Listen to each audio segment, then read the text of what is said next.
Young পেশেন্টদের ক্ষেত্রে অর্থাৎ মধ্যবয়স্ক লোকেদের ক্ষেত্রে বা মধ্যবয়স্ক নারীদের ক্ষেত্রে এবং তারও আগে কম বয়সে হার্ট অ্যাটাকের প্রবণতা দেখা যাচ্ছে।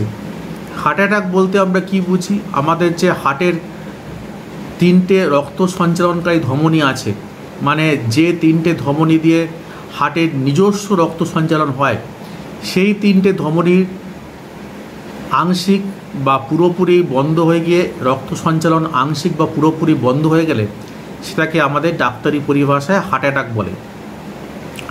হার্ট অ্যাটাকের উপসর্গ কী? হার্ট অ্যাটাক হলে বুকের বাঁ দিকে ব্যথা হবে এবং সেই ব্যথাটা বাঁ হাতের দিকে যাবে কিংবা চোয়ালের দিকে যেতে পারে। এটা হাঁটা চলা করলে বেশি হয় এবং এই ব্যথাটা উত্তরোত্তর বৃদ্ধি পাবে, অর্থাৎ কোনোভাবেই কমবে না। একমাত্র ডায়াবেটিক পেশেন্টদের ক্ষেত্রে, ডায়াবেটিস রোগীদের ক্ষেত্রে অনেক সময় বুকে ব্যথা ছাড়াও হার্ট অ্যাটাক হতে পারে। সেক্ষেত্রে একটা শ্বাসকষ্ট হয়, বুকে হাঁপ ধরে বা অস্বাভাবিক ঘাম হয়। এগুলো কিন্তু ডায়াবেটিক রোগীদের ক্ষেত্রে হার্ট অ্যাটাকের উপসর্গ। এখন বিশেষত কোভিড পরবর্তী সময়ে দেখা যাচ্ছে যে ইয়ং রোগীদের ক্ষেত্রে অর্থাৎ কম বয়সী রোগীদের ক্ষেত্রে হার্ট অ্যাটাক হচ্ছে, এমনকি মেয়েদের ক্ষেত্রেও হার্ট অ্যাটাক হচ্ছে, যেটা আমরা আগে দেখতাম না।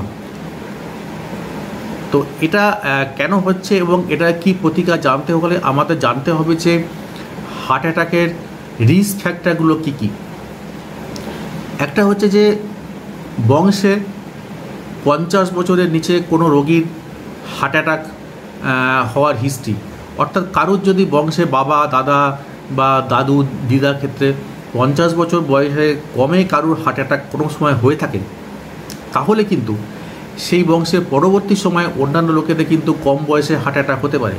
এবং এদের ক্ষেত্রে কিন্তু আগে থেকে সজাগ হতে হবে এবং 25 বছর বয়সের পর থেকে বছরে একবার করে স্ক্রিনিং করতে হবে যে হার্টের কোনো সমস্যা হচ্ছে কি না।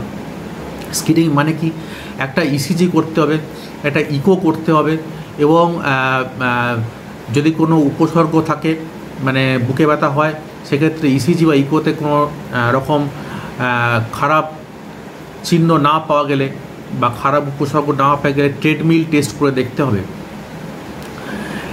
এছাড়া যদি দেখা যায় যে কারোর কোলেস্টেরল বা ট্রাইগ্লিসারাইড বেশি থাকছে বা কারোর ব্লাড প্রেশার বেশি থাকছে, তাদের কিন্তু এইগুলো যত তাড়াতাড়ি সম্ভব এগুলো কমিয়ে ফেলতে হবে। সেটা ডায়েট এবং এক্সারসাইজের মাধ্যমে কমিয়ে ফেলার চেষ্টা করতে হবে। না কমাতে পারলে অবশ্যই ওষুধ খেতে হবে, ব্লাড প্রেশারের ওষুধ নিয়মিত খেতে হবে। এবং আরেকটা হচ্ছে স্মোকিং। এখন দেখা যাচ্ছে স্মোকিংয়ের মাত্রাটা বেড়ে গেছে, বিশেষ করে ওয়ার্ক ফ্রম হোম হওয়ার ফলে অনেকেই স্মোক করছেন এবং মেয়েদের ক্ষেত্রে আমরা স্মোকিং অনেক ক্ষেত্রে দেখতে পাচ্ছি এবং এটা কিন্তু হার্ট অ্যাটাকের অন্যতম প্রধান কারণ। এবং সিগারেট খাওয়াটা অবশ্যই তাড়াতাড়ি কমিয়ে বন্ধ করে ফেলতে হবে। এছাড়া হচ্ছে সিডেন্টারি লাইফস্টাইল, অর্থাৎ আমাদের কায়িক পরিশ্রম না করে আমরা যে কাজ করি, অর্থাৎ শুধু ব্রেন ওয়ার্ক হচ্ছে, ফলে আমাদের ওয়েট বেড়ে যাচ্ছে এবং ওয়েট বেড়ে গেলে কিন্তু আমাদের যেহেতু শরীরে মেদ বেড়ে যাবে, সেক্ষেত্রে কিন্তু হার্ট অ্যাটাক হওয়ার সম্ভাবনা অবশ্যই বেড়ে যাবে। এছাড়া যেটা করতে হবে ডায়াবেটিসটা খুব ভালোভাবে কন্ট্রোল করতে হবে। ডায়াবেটিস এখন ঘরে ঘরে, ডায়াবেটিস ঠিকঠাক কন্ট্রোল না হলে কিন্তু হার্ট অ্যাটাকের সম্ভাবনা খুব বেড়ে যাবে এবং ডায়াবেটিসদের ক্ষেত্রে কিন্তু খুব সাইলেন্টলি হার্ট অ্যাটাক হয়, অর্থাৎ বুকে ব্যথা ছাড়াই হার্ট অ্যাটাক হতে পারে। এবং যাদের ডায়াবেটিস আছে তাদের চেষ্টা করতে হবে যে HbA1c অর্থাৎ রক্তের যে 3 মাসের অ্যাভারেজ সুগারের মাত্রাটা 6.5-এর নিচে রাখতে এবং অবশ্যই কোলেস্টেরল ট্রাইগ্লিসারাইড বেশি থাকে তার ওষুধ খেতে হবে, ব্লাড প্রেশার বেশি থাকে তার ওষুধ খেতে হবে এবং বছরে একবার করে ইসিজি এবং ইকোকার্ডিওগ্রাফি করে দেখতে হবে যে হার্টের কোনো সমস্যা হচ্ছে কি না। আর যদি হার্টের কোনো সমস্যা ইতিমধ্যেই এসে থাকে তাহলে কোলেস্টেরল ট্রাইগ্লিসারাইডের ওষুধ খেতে হবে এবং এর সঙ্গে অ্যাসপিরিন জাতীয় অর্থাৎ ব্লাড থিনার কিন্তু একটা রেগুলার বেসিসে খেতে হবে ডাক্তারের পরামর্শ নিয়ে।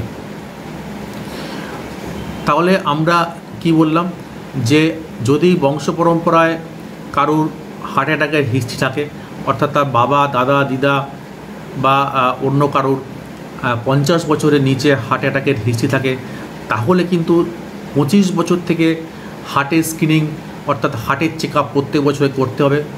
যদি কিছু পাওয়া যায়, অর্থাৎ যদি কোলেস্ট্রল ট্রাইগ্লিসারাইডের সমস্যা পাওয়া যায়, ব্লাড প্রেশারের সমস্যা পাওয়া যায় বা ডায়াবেটিসের সমস্যা পাওয়া যায়, তাহলে সেইগুলো কিন্তু নিয়মিত চিকিৎসা করতে হবে এবং চিকিৎসকের তত্ত্বাবধানে থাকতে হবে। আর ডায়াবেটিস থাকলে HbA1c 6.5 নিচে রাখতে হবে। সিগারেট খাওয়া অবশ্যই বন্ধ করতে হবে। সিডেন্টারি লাইফস্টাইল ছেড়ে অন্ততপক্ষে 45 মিনিট রোজ এক্সারসাইজ করতে হবে, অর্থাৎ ঘাম ঝরবে এরকম হাঁটা, এরকম এক্সারসাইজ করতে হবে। এবং যদি ইসিজি বা ইকোতে কোনো সমস্যা থাকে তাহলে কিন্তু অবশ্যই অ্যাসপিরিন জাতীয় ওষুধ খেয়ে যেতে হয়, তাহলেই কিন্তু আমরা হার্ট অ্যাটাককে এড়িয়ে চলতে পারবো। এবং নিয়মিত চেক আপের মধ্যে থাকতে হবে এবং ডাক্তারের পরামর্শ ছাড়া কখনোই হার্টের ওষুধ বা প্রেশারের ওষুধ বা ব্লাড সুগারের ওষুধ বন্ধ করবেন না।